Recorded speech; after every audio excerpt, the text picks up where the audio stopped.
Fala aí, galera, meu nome é Renato e eu estou de volta para tratar com vocês sobre o livro Hobbit, que virou filme, foi feita uma trilogia que fez muito sucesso no cinema.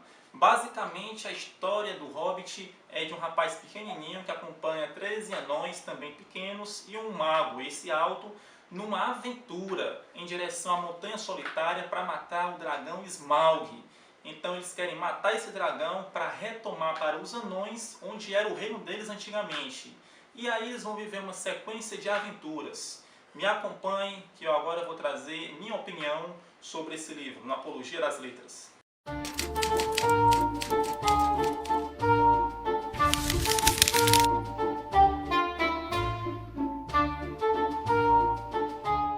Eu quero estrear aqui com alto nível, falando sobre o Hobbit.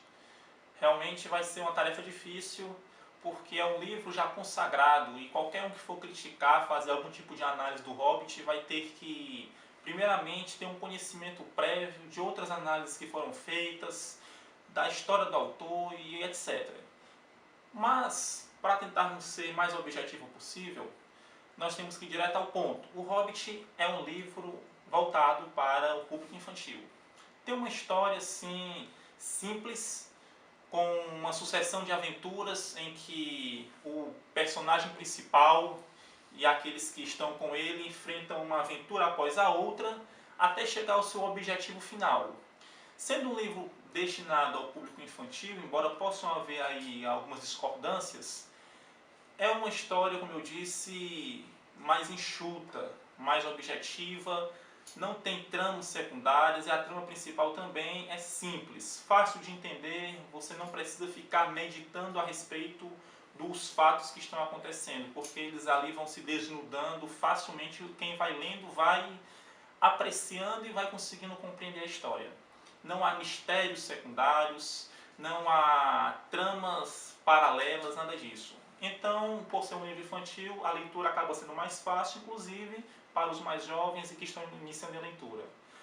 Também é um livro em que, para você que gosta de escrever, é muito útil porque ele vai enriquecer o seu vocabulário. Então vale a pena, se você não souber uma palavra, conferir no dicionário para aprender mais e na hora que você precisar descrever um ambiente, descrever uma cena, especialmente uma paisagem, você ter ali algumas palavras às quais recorrer que possam trazer ao papel aquilo que você quer expressar, aquilo que você está imaginando. Porque muitas vezes a gente fica sem saber como descrever aquilo que a gente pensa. Eu estou imaginando, mas eu não consigo transmitir. E eu acredito que lendo livros como o Hobbit, a gente vai acabar melhorando esse nosso vocabulário e facilitando a nossa vida na hora de escrever, certo? Primeiramente e segundamente, depois dessa explanação com relação ao aprendizado, nós temos que entender que é um livro que traz uma abordagem que procura ensinar superação, ensinar sobre a capacidade de perdoar, a capacidade das pessoas melhorarem. Então ele traz lições, o que reforça ainda mais esse caráter de ser voltado para um público infantil. Um personagem que é medroso, que se torna corajoso, um personagem que é muito autoritário, que se torna mais condescendente, mais solidário, que no final se arrepende, pede perdão e etc. Então, como eu já falei, a qualidade da escrita é espetacular. Porém, de tão espetacular, nós poderíamos dizer que uma qualidade excessiva acabou se tornando um defeito em alguns momentos, tendo em vista que a história fica muito travada pelo excesso de descrições. Às vezes ela fica lenta, a coisa não anda, não flui. Para quem gosta de descrição, é uma beleza. Mas, levando em consideração a maioria do público que eu conheço e as pessoas com as quais eu tenho contato, eu posso precisar que não é um bom caminho para se seguir nos dias atuais. Nós temos que ser objetivos. Sim, temos que descrever, mas temos que ser mais objetivos. Eu não aconselho fazer isso o que o autor do Hobbit fez. São tempos diferentes, ele é consagrado, ele já fez o sucesso que tinha que fazer, mas não tente começar e fazer igual a ele. Porém, eu tenho algumas críticas também com relação à abordagem dos personagens. Eu acho que o Tolkien errou ao trazer muitos personagens para o livro. É anão demais, são 13 anões. É exagerado e são tantos anões que os nomes de alguns se parecem pares, porque facilita para o próprio autor na hora de tratar de cada anão. mas ele não pode se aprofundar porque o livro não tem como se aprofundar em 13 personagens, ao menos não esse livro com o tamanho que ele tem.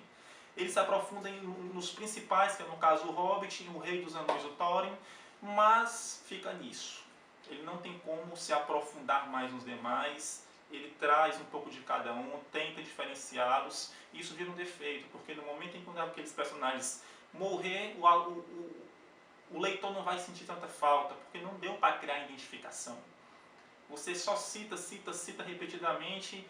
Seria muito melhor, no meu ponto de vista, fazer poucos personagens. Aí fica a minha dica. Quando você for escrever, concentre-se em poucos personagens. Ou então faça um livro maior, mais volumoso, em que você possa explanar aqueles personagens que são mais relevantes para a história. Mas não sai criando personagens que não vão exercer realmente uma função. Eu acho que nesse ponto o Hobbit, o autor acabou exagerando. Outro detalhe também que prejudicou foi um dos personagens principais que entrou na história depois, tardiamente.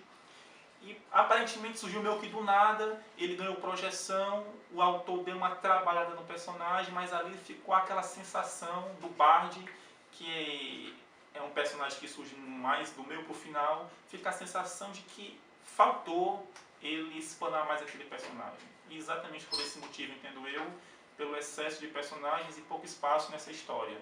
Também faltaram personagens femininas. O filme que foi lançado inseriu esses personagens femininas e alguns fãs, talvez, pelo que eu ouvi dizer, não gostaram. Mas é uma qualidade de quem gravou os filmes. Porque não acho legal um filme gravado sem ter uma personagem feminina. Não está certo isso.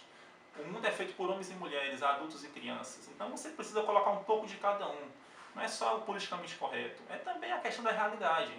E por último, eu diria que o triunfalismo presente no livro acaba sendo um defeito.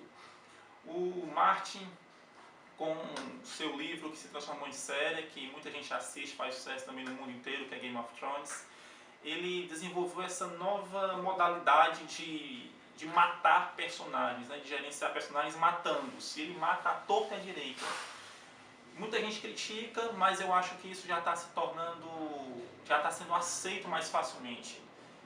Porque é a realidade da vida. Na vida nós temos perdas, as pessoas morrem, tragédias e desgraças acontecem. E eu acho que o Hobbit acaba pecando um pouco nesse aspecto, porque tudo dá muito certo, exceto no final, quando alguma coisa lá acontece e é uma perda significativa. Mas eu acho pouco da quantidade de personagens que são apresentados durante o livro, as coisas dão certo demais. Bem, pessoal, todos nós sempre temos o que aprender e todos nós cometemos erros e acertos. Como autor de O Hobbit não é diferente. Eu não sou ninguém aqui para estar dizendo que ele é um bom ou mau escritor, porque ele já é consagrado, tem uma legião de fãs. Nós temos apenas que tirar o chapéu para ele e procurar lê-lo sempre com um olhar humilde de aprendizado. Mas também podemos aprender com aspectos que ele poderia ter melhorado. E devemos ter cuidado sim com excesso de descrições ou com a falta delas, e com excesso de personagens, porque se nós acrescentarmos muitos personagens, mas não dermos uma função a eles, a história pode perder força e ficar fraca de fato.